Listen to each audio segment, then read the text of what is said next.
আন্তর্জাতিক অঙ্কন নিয়ে কথা বলতে চাই। রয়টার্সের একটা এক্সক্লুসিভ প্রতিবেদন এসেছে যে মার্কিন সেনাদের মোবাইলে যে ভিডিও, সেই ভিডিওটা আসলে ইরান দেখে ফেলেছে, সেখান থেকে ছক কষেছে এবং মার্কিন যুক্তরাষ্ট্র আসলে নড়ে চড়ে বসেছে, তাদের সেনাদের ফোন জব্দ করতে যাচ্ছে। কথা বলতে চাই আমাদের সঙ্গে নিরাপত্তা বিশ্লেষক লেফটেন্যান্ট জেনারেল অবসরপ্রাপ্ত মোহাম্মদ কামরুজ্জামান যুক্ত হয়েছেন। আমন্ত্রণ আপনাকে মোহাম্মদ কামরুজ্জামান, অনেকদিন পর আপনার সঙ্গে কথা হচ্ছে।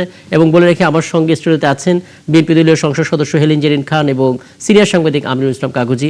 তারাও হয়তো চাইলে কিছু জানতে চাইতে পারেন আপনার কাছে। আমি শুধু এটুকু জানতে চাই যে ইরান যে ছক কষে আসলে মার্কিন সেনাদের ভিডিও দেখে তাদের জায়গাটাকে ট্রেস করলো, অন্যদিকে যুক্তরাষ্ট্র বলছে এবার সবচাইতে বড় হামলার দিকে তারা এগোচ্ছে ইরানে। মানে কোনটা আসলে রিয়েল, কোনটা আসলে আমরা ফ্যাক্ট হিসেবে ধরবো? ইরান কি সত্যিই কিছু করছে, বা যুক্তরাষ্ট্র সত্যি আসলে মধ্যপ্রাচ্য অস্থির করার জন্য নতুন কোনো প্ল্যান করছে? আমরা কি সঠিক তথ্য পাচ্ছি? আপনাকে ধন্যবাদ। আপনাকে এবং আপনার মাধ্যমে ৭১ টেলিভিশনের দর্শক শ্রোতাদের সালাম জানিয়ে আপনার প্রশ্নের উত্তরে আমি বলবো, এই যে ইরান ভার্সেস ইসরায়েল এবং ইউনাইটেড স্টেটস অফ আমেরিকার যে যুদ্ধ, এটাকে অ্যাসিমেট্রিক ওয়ার বা অসম যুদ্ধ নামে এটাকে বলা হয়। এবং অ্যাসিমেট্রিক ওয়ার যখন হয় তখন এটা মানে আপনার এটাকে আমরা বলি প্রট্রাক্টেড ওয়ার, PROTRACTED, প্রট্রাক্টেড। প্রটেক্টেড মানে যেটা এক্সপেক্টেড টাইমের চেয়ে অনেক বেশি সময় নিয়ে যেই যুদ্ধ চলে। এবং আপনি জানেন যে এই অসম যুদ্ধে ইরানের পক্ষে অনেকগুলো প্রক্সি কাজ করছে মধ্যপ্রাচ্যে, এবং এখানে ইউনাইটেড স্টেটস অফ আমেরিকার সেন্ট্রাল কমান্ড এই যুদ্ধের জন্য রেসপন্সিবল, যেটার হেডকোয়ার্টার ওদেরই একটা অঙ্গরাজ্য ফ্লোরিডাতে, এবং এটার সীমানা পূবে পাকিস্তান, আফগানিস্তান, আর পশ্চিমে আপনার ইজিপ্ট। তো আপনি যেটা বললেন, এই যুদ্ধে আমরা প্রথম থেকেই দেখেছি এটা আপনার কাইনেটিক ওয়ারফেয়ার। এখানে সরজমিনে কেউ কোনো ফিজিক্যালি এসে আক্রমণ করছে না। এখানে আপনার আমরা দেখেছি মিসাইল আক্রমণ, ড্রোন দিয়ে আক্রমণ। এখন আপনি যেটা বললেন যে ইন্টারনেট ইন্টারসেপ্ট করে, আর্টিফিশিয়াল ইন্টেলিজেন্স ব্যবহার করে একজন আরেকজনের আপনার কাছ থেকে গোয়েন্দা তথ্য নিচ্ছে, এবং বিভিন্নভাবে তারা আপনার এই যে ইলেকট্রনিক ওয়ারফেয়ার এটার কার্যক্রম পরিচালনা করছে। তো ড্রোনের কথাটা আমরা খুব বেশি শুনি। এই ড্রোন শব্দটা জার্মানি ব্রেন বা আমরা দেখতে পাচ্ছি ঠিক এই মুহূর্তে প্রযুক্তির একটা অভিনব প্রয়োগ হচ্ছে। ইরান যেরকম দূরে বসে মোবাইল ফোন হ্যাক করে মার্কিন সেনাদের অবস্থান দেখে ফেলেছে, আবার এখানে অ্যাডমিরাল ব্র্যাড কুপার তিনি একটা চিঠি লিখেছিলেন। সেই চিঠিতে যেটা উল্লেখ ছিল যে মেটার অর্থাৎ ফেসবুকের যে মূল কোম্পানি, তাদের ক্যামেরাযুক্ত একটা স্মার্ট চশমা ব্যবহার করে ইরানের যে মুঠোফোন এবং তাদের যে মুঠোফোনের মধ্যে থাকা ইনস্টাগ্রাম অ্যাপ, সেই সোশ্যাল মিডিয়ার মধ্যে ঢুকে তারা সেটা হ্যাক করেছে। খেয়াল করে একটা চশমা পরে হ্যাক করে তারপর তারা ড্রোন নিয়ে কি ধরনের চ্যাটিং করছিল সেটা তারা বের করেছে এবং পরবর্তীতে সেটা দেখে তারা ব্যবস্থা নিয়েছে। আপনি কি বলবেন আসলে প্রযুক্তির প্রয়োগটা তাহলে যুদ্ধের শেষে এসে কেন দেখতে পাচ্ছি আমরা? প্রযুক্তির ব্যবহারটা প্রথম থেকেই ছিল। তো এখন আমরা ইরানের কিন্তু অনেক বন্ধু দেশ আছে, যদিও আমরা দেখছি যে ওপেনলি ইরানের বিরুদ্ধে ইউনাইটেড স্টেটস অফ আমেরিকা এবং ইসরায়েল এবং অন্যান্য যে মুসলিম দেশগুলো এখানে আছে উপসাগরের চতুর্দিকে, তারা ইউনাইটেড স্টেটস এর পক্ষে, ইসরায়েলের পক্ষে কাজ করছে ইরানের বিরুদ্ধে। বাট ইরানেরও কিন্তু অনেক বড় দুই বন্ধু আছে, রাশিয়া এবং চায়না। তো রাশিয়া এবং চায়না কিন্তু এই প্রযুক্তিগুলো ইরানকে দিচ্ছে। এবং আপনি দেখেছেন রিসেন্টলি যেই এটার সাথে আরেকটা যুদ্ধ যেটা ইউক্রেনে চলছিল, ইউক্রেন কিন্তু কাস্পিয়ান সাগরে ইরানের মালবাহী জাহাজের উপর আক্রমণ করে বসেছে অলরেডি।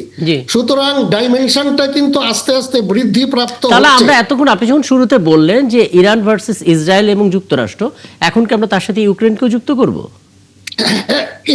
ইউক্রেন তো আপনার কাস্পিয়ান সিতে, কাস্পিয়ান সি এটা আপনার রাশিয়ার যেরকম সাথে সংযুক্ত, এটা ইরানের সাথেও সংযুক্ত।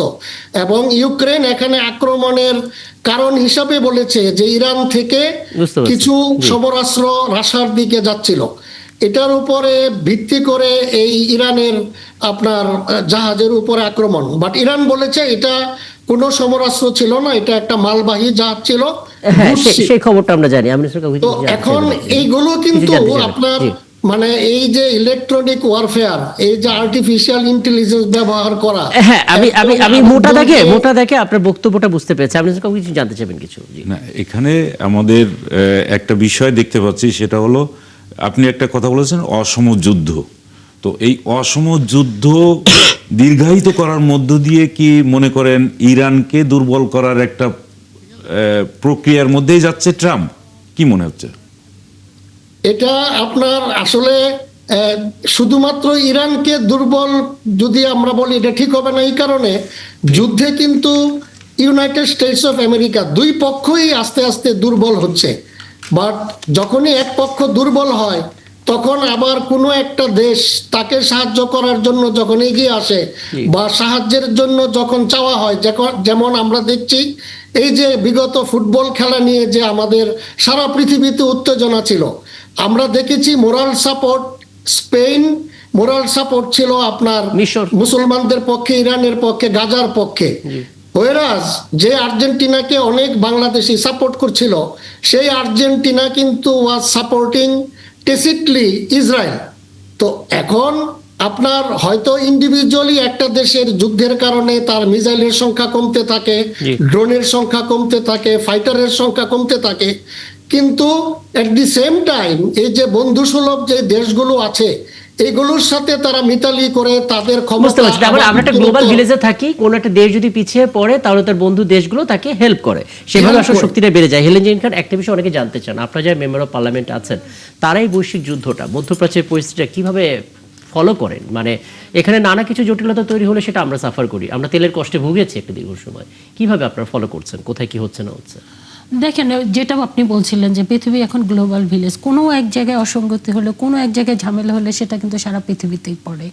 কারণ এখন ধরেন ইরান আমেরিকার যেটা হচ্ছে যুদ্ধ হচ্ছে, কিংবা ইসরায়েল প্যালেস্টাইনে যেটা হচ্ছে, ইসরায়েল প্যালেস্টাইনেরটা ওইভাবে না, মিডল ইস্টেই শুধুমাত্র এফেক্ট করে, কিন্তু ইরান আমেরিকার যেটা হলো সেটা তো সারা পৃথিবী, বিশেষ করে বাংলাদেশ তো অনেক দিন সাফার করেছে, এখনো কিন্তু ঝামেলা হচ্ছে। এই যে গ্যাসের যে সমস্যাটা, এটা যদি আপনি ধরেন কুয়েত যদি কাতার যদি স্বাভাবিক থাকতো তাহলে তো আমাদের এই সমস্যাটা করতে পারতো না, এখন আমাদের মালয়েশিয়া যেতে হচ্ছে।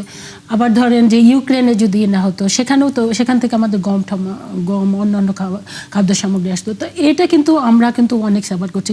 কাজে এই জায়গায় আমরা ওইটাই প্রত্যাশা করি সবসময়, আল্লাহ পাকের কাছে বলি, কিংবা আমরা নিজেদের মানে আমাদের রাষ্ট্র হিসেবে যেটা, সেটা হলো আমরা শান্তি চাই।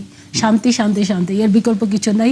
আমরা আসলে এই প্রত্যাশা করি অনতিবিলম্বে আমেরিকা ইরানের যেই এটা আছে, বিশেষ করে হরমুজ প্রণালীটা উন্মুক্ত হয়ে যাক, সব দেশেই এটা শান্তি সুবাতাস ভোগ করুক। এটাই হলো আমরা আসলে বাংলাদেশে তো এখানে পাকিস্তানের মতো করতেও পারে, আগামীতে বলা যায় না, কিন্তু এখনকার প্রেক্ষাপটে আমরা প্রত্যাশাই করতে পারি, তাই তো, যে যুদ্ধটা থেমে যায়। হ্যাঁ, থেমে যাক, এটাই আমাদের প্রত্যাশা, একমাত্র প্রত্যাশা। অনেক ধন্যবাদ আপনাদের সবাইকে আমাকে সময়টা দেওয়ার জন্য, এবং ধন্যবাদ মোহাম্মদ কামরুজ্জামান, শেষ মুহূর্তে যুক্ত হয়ে বেশ কিছু মতামত আপনি দিলেন। সামনে কোনো আয়োজনে নিশ্চয়ই আবার আপনাকে পাবো, এবং দর্শক আপনাদেরকে ধন্যবাদ।